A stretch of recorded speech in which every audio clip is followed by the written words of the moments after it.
नाश, चलिए इसी बात से शुरू करते हैं। टीसीएस का नंबर वर्सेस जैसा स्टॉक ऑलरेडी परफॉर्म कर चुका है, ये बात तो श्योर है कि ट्रैजेक्टरी बहुत अच्छी है, टेलविंड्स हैं इस पूरे सेक्टर में। लेकिन ये भी बात सच है कि टैलेंट को रिटेन करने के लिए उनको बहुत ज़बरदस्त हाइक्स देने पड़ रहे हैं, मार्जिन के ऊपर दबाव आ रहा है और ये प्रेशर कब तक रहेगा कह नहीं सकते, क्योंकि टैलेंट क्रंच है इंडस्ट्री में।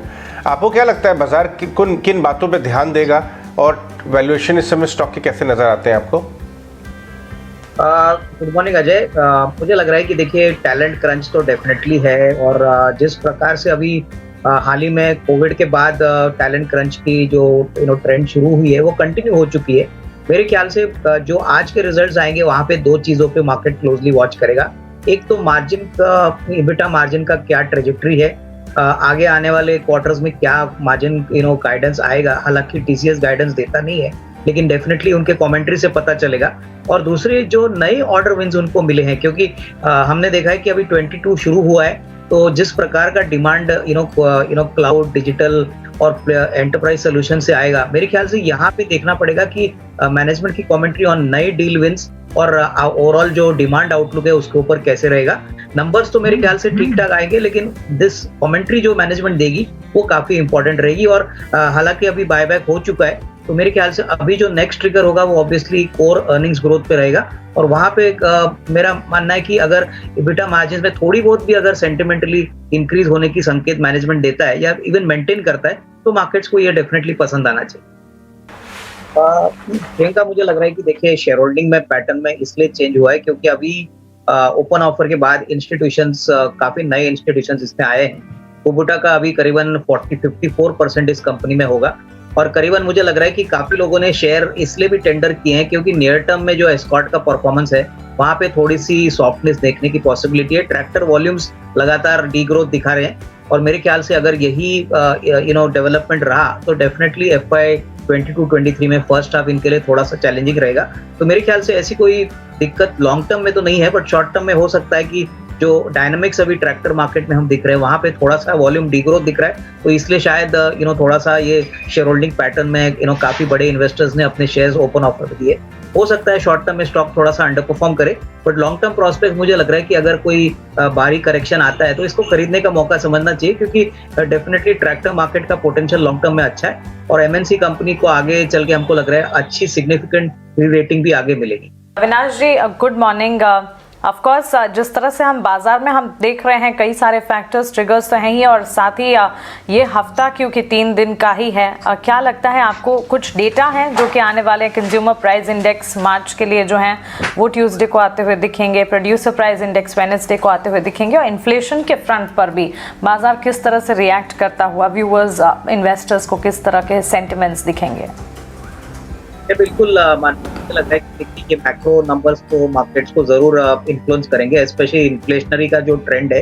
RBI की पॉलिसी के बाद तो ये क्लियर हो चुका है कि इन्फ्लेशन का टारगेट भी इन्होंने एलिवेट किया है।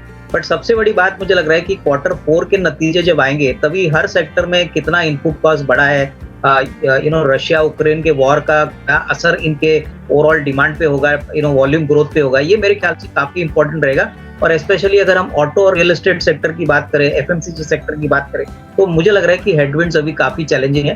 तो मेरे ख्याल से I think Q4 numbers will now be more important. Her company के मैनेजमेंट की कमेंट्री और जो मार्जिन पिक्चर होगा आगे का, तो मेरे ख्याल से क्लोजली सभी को वॉच करना पड़ेगा, क्योंकि यही आगे इन स्टॉक्स को रीरेट या डीरेट करेगा।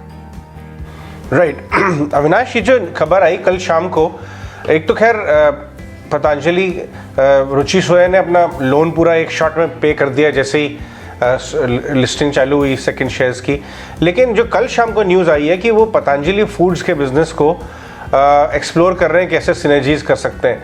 खबर ये है कि शायद उसका कुछ पार्ट जो है वो रुचि सोया के अंडर आ जाएगा। लेकिन ये जो पतंजलि के साथ सिनर्जीज है पोर्टफोलियो बढ़ाने पर, बोर्ड मीट है, उसको आपको क्या लगता है कि कितना पोटेंशियल नज़र आ रहा है आपको? डेफिनेटली अजय, ये पॉजिटिव न्यूज फ्लो है। इनफैक्ट ऑलरेडी IPO के टाइम पे रुचि सोया के मैनेजमेंट ने कहा था कि पतंजलि का जो बिस्किट पोर्टफोलियो है वो तो ऑलरेडी रुचि सोया में मर्ज हुआ है, तो इससे डेफिनेटली प्रोडक्ट और डाइवर्सिफाई होगा, इनफैक्ट और रेवेन्यू स्ट्रीम्स कंपनी में आएगी। ये देखना पड़ेगा कि एक्चुअली डील किस प्रकार से फाइनली स्ट्रक्चर होती है। क्योंकि अगर इक्विटी डील है तो थोड़ी सी और इक्विटी डाइल्यूट होगी, पर इससे definitely long term value creation आने की पॉसिबिलिटी है। आई थिंक मार्केट इसको डेफिनेटली पॉजिटिवली देखेगा। आने वाले दिनों में ये भी इंपॉर्टेंट बात है कि मैनेजमेंट ने कहा है कि इनका जो एक्स्ट्रा इक्विटी इनके पास है वो मार्केट में ऑफलोड करेंगे। तो डेफिनेटली अगर किसी को 1.5-2 साल का नजरिया लेना है तो मुझे लग रहा है कि देखिए इंडियन एफएमसीजी कंपनी है जो ग्लोबल एस्पिरेशंस रखती है, इसमें कोई डाउट नहीं कि एक बिजनेस का जो मर्जर आएगा वो definitely earnings as well as top line को कंट्रीब्यूट करेगा। मानसी, मुझे लग रहा है कि अभी रिसेंटली जो नई लिस्ट आ गई है 100 आइटम और भी इंडियन डिफेंस कंपनीज के लिए ओपन किए गए हैं। मुझे लग रहा है कि डिफेंस एक बहुत बड़ा थीम आने वाले 1-2 सालों के लिए आएगा। और सबसे बड़ी बात यहाँ पे मेक इन इंडिया का जो थीम है वो बहुत जल्दी मोमेंटम गैदर करेगा। इसमें काफी थीम्स प्ले करने जैसे हैं, जैसे कि भारत इलेक्ट्रॉनिक जो एवियोनिक्स में काफी बड़ा प्लेयर है, HAL जो एयरक्राफ्ट मैन्युफैक्चर में काफी इंपॉर्टेंट प्लेयर है। उसके बाद भारत डायनेमिक्स भी काफी अच्छा लग रहा है, हालांकि स्टॉक काफी सिग्निफिकेंटली भाग चुका है, लेकिन मिसाइल्स में और एयर टू सरफेस जो मिसाइल्स ये बनाते हैं इसमें इनकी मास्टरी है, ऑर्डर बुक भी काफी स्ट्रांग है। तो मुझे लग रहा है कि ऐसे गिने चुने स्टॉक्स में निवेश करने के मौके जरूर है। थोड़ा सा मार्केट को करेक्ट होने दीजिए, स्टॉक्स को थोड़ा करेक्ट होने दीजिए। मुझे लग रहा है कि इस लेवल से भी अपसाइड आएगा। डेफिनेटली अगर थोड़ा सा करेक्शन पे मिलता है तो risk reward will be better, और ये अपने पोर्टफोलियो में सभी इन्वेस्टर्स को इंक्लूड करना चाहिए। राइट चलिए आगे बढ़ते हैं, कुछ और स्टॉक्स के बारे में बात करते हैं। और मैं अविनाश आपका व्यू लेना चाहूँगा वेल्थ स्टॉक्स के ऊपर, AMC स्टॉक्स के ऊपर। बिरला सन लाइफ, HDFC AMC, बहुत ज़बरदस्त डेटा दिखाई दे रहा है। इस समय 12,500 करोड़ का SIP बुक बन गया है, हाईएस्ट एवर। हज़ार करोड़ ऐड हो रहे हैं इस बार।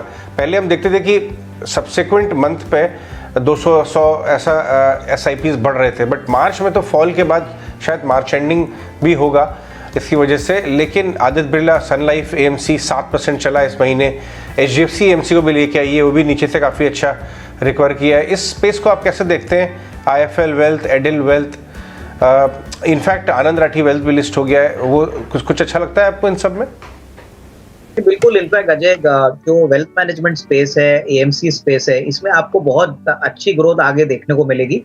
मुझे लग रहा है कि देखिए म्यूचुअल फंड्स तो अभी एक वेल एस्टेब्लिश्ड फाइनेंशियल प्रोडक्ट बना है, और जिस प्रकार के फ्लोज अभी रिसेंटली आ गए, ये बात का क्लियर इंडिकेशन है कि फाइनेंशियल सेविंग्स फाइनेंशियल एसेट्स में ज्यादा जा रही है। तो यहाँ पे मुझे लग रहा है जो फ्रंटलाइन म्यूचुअल फंड प्लेयर्स है, जैसे कि HDFC AMC है, आदित्य बिरला सन लाइफ AMC है, डेफिनेटली वैल्यूएशंस HDFC AMC के थोड़े से महंगे हैं, बट डेफिनेटली मार्केट इसको प्रीमियम इसलिए देता है क्योंकि मार्केट शेयर और इक्विटी के जो फंड्स है इनके साथ सबसे ज्यादा है। मुझे लग रहा है कि ये एंटायर स्पेस अच्छी तरह से चलेगा। और वेल्थ में आपने सही कहा कि आनंद राठी काफी अंडर वैल्यूड लग रहा है। इनका जो AUM ग्रोथ है प्लस वेल्थ मैनेजमेंट की जो किटी है वो काफी अच्छी तरह से ग्रो कर रही है, और compare to other frontline players जैसे IIFL वेल्थ है, यहाँ पे डेफिनेटली रिस्क रिवॉर्ड काफी अच्छा है। तो मुझे लग रहा है कि निवेशकों को ये स्पेस जरूर फोकस में रखनी चाहिए। मुझे लग रहा है ये मल्टी ईयर थीम है, और हमको लग रहा है कि आने वाले 1-2 सालों के लिए डेफिनेटली यहाँ पे अर्निंग्स ग्रोथ बहुत अच्छी आने की पॉसिबिलिटी। मुझे लग रहा है कि अजय, आपने सही कहा कि क्रेडिट साइकिल ऑफटेक अभी पिकअप हो रहा है। मुझे लग रहा है कि आने वाला साल में क्रेडिट साइकिल ग्रोथ अगर बढ़ता है, जो क्लियरली इंडिकेशंस दिखा रहे हैं, तो ये सारे प्राइवेट सेक्टर और पब्लिक सेक्टर बैंक्स को बेनिफिट करेगा। हमारी राय में प्राइवेट सेक्टर में ICICI बैंक और एक्सिस काफी वेल पोजिशनड है। इनका not only franchise network strong है, कासा बुक स्ट्रांग है, तो ये डेफिनेटली बेनिफिट करेंगे। और इवन SBI जो पब्लिक सेक्टर में है, हमको लग रहा है कि यहाँ पे फोकस रखना चाहिए, क्योंकि यहाँ पे जरूर आने वाले दिनों में क्रेडिट ग्रोथ अगर पिकअप होता है तो इनको भी डेफिनेटली क्रेडिट साइकिल अपटिक की बेनिफिट रहेगी। तो मेरा मानना है कि अभी तो फिलहाल जो इंडिकेशंस मिल रहे हैं इससे लार्ज कैप में ही निवेशित रहिए, और ये सबसे अच्छे वेल सीजन बेट्स है। तो जो Q4 में भी नंबर्स अच्छे दिखाएंगे, hopefully FY23 should be a lot better. तो ये 2-3 बैंक्स हैं जहाँ पे हमको लग रहा है कि अभी भी निवेश के मौके हैं। मुझे लग रहा है कि अजय, ये जो श्रीलंका का इकोनॉमिक क्राइसिस हुआ है, इसका एटलीस्ट कम से कम 1-2 क्वार्टर के लिए तो मार्जिन पे काफी बड़ा हिट सफायर फूड्स को लेना पड़ेगा। अगर हम इनके नियरेस्ट पीयर देवयानी इंटरनेशनल को देखें, तो इन्होंने वेरी क्लेवरली इंडोनेशिया में अपने बिजनेस ऑपरेशंस तो किए हैं, लेकिन ज्यादातर ये डोमेस्टिक फोकस्ड है। तो मुझे लग रहा है कि सफायर फूड्स का मेरे ख्याल से प्रॉब्लम थोड़ा ज्यादा हो सकता है एटलीस्ट 1-2 क्वार्टर के लिए, और पहले प्राइस को करेक्ट होने दीजिए। स्टॉक काफी अच्छी तरह से चल चुका है, तो मेरे ख्याल से अपॉर्चुनिस्टिक पॉइंट ऑफ व्यू से मैं थोड़ा सा और करेक्शन के लिए वेट करूंगा। और ऑब्वियसली ये मसला सूनर और लेटर सॉल्व हो जाएगा श्रीलंका का, लेकिन I think next 2 quarters margin में हिट लेने के बाद स्टॉक में और थोड़ी कटौती होगी। उसके बाद ये बाय ऑन एक्यूमुलेशन का एक स्टॉक है, इसमें कोई डाउट नहीं, QSR एक लॉन्ग टर्म स्टोरी है और इसमें कंजम्पशन पॉइंट ऑफ व्यू से ये बिजनेस आगे भी अच्छी तरह से बढ़ेगा। तो I think it's better to wait and watch for some time and not immediately looking at the stock for buying at least at the current level.